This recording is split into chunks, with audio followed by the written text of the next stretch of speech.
Hello, it's February 12th here, 2022 in Gümrük, Armenia. My cat is exactly 7 months old today.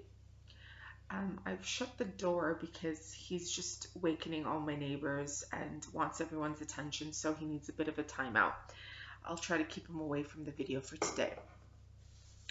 So how's everybody doing and feeling since I've been uploading the Return to Sender spell work on my YouTube? Usually when I do any form of spell work, I send it straight to the client or it's not really shown on my YouTube.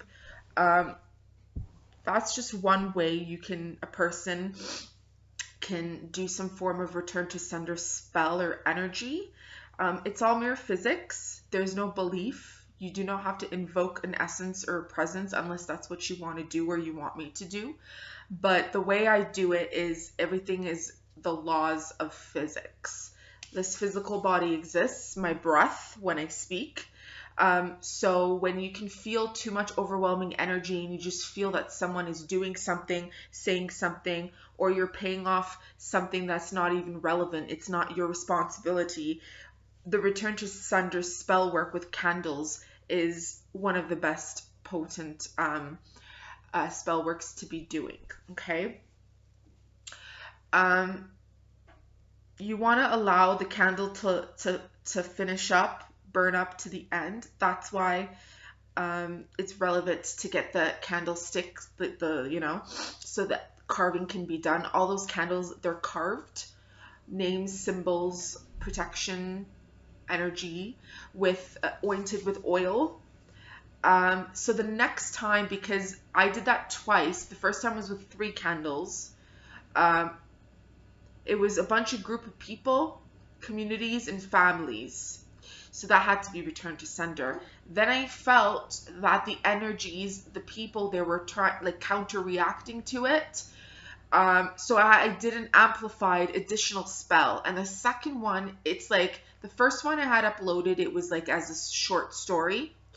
You can go watch that. The first one was actually like a YouTube video. So that would be on my, videos and about 4 minutes long. And that one you can see how the amount of destruction and intention to destroy, whether these people are aware or not, with their words, intents, and deeds and thoughts, has been successfully sent. Back to them. When you see a flame burning very high, that means it's going to be successful. It's a successful return to sender energy. It's going to be received back to the sender. And one of the candles had literally broken down like halfway and started burning halfway, So the next time I'm going to feel out the energies, because remember, we're February 2nd, 2/2/22 up until 2/22/22, February the 22nd, the veil is very thin. So people can get away with doing this type of magic as a return to sender. I do not, I highly do not recommend doing any type of like black magic or like ill will. Black magic is just, depends. Every type of magic, there can be good and bad in a sense of intent is everything. But I do not recommend you sending out ill will to people, especially during this time, because it can backfire, okay? It can very much backfire, and that's where the return to sender spell work is manifest. So again, I may do another one, but I may or may not upload it. We'll see. This one will involve screws being screwed into the candle. Okay, and there's a certain physics, there's a chemistry that takes place as to what that would incorporate for the spell work. So,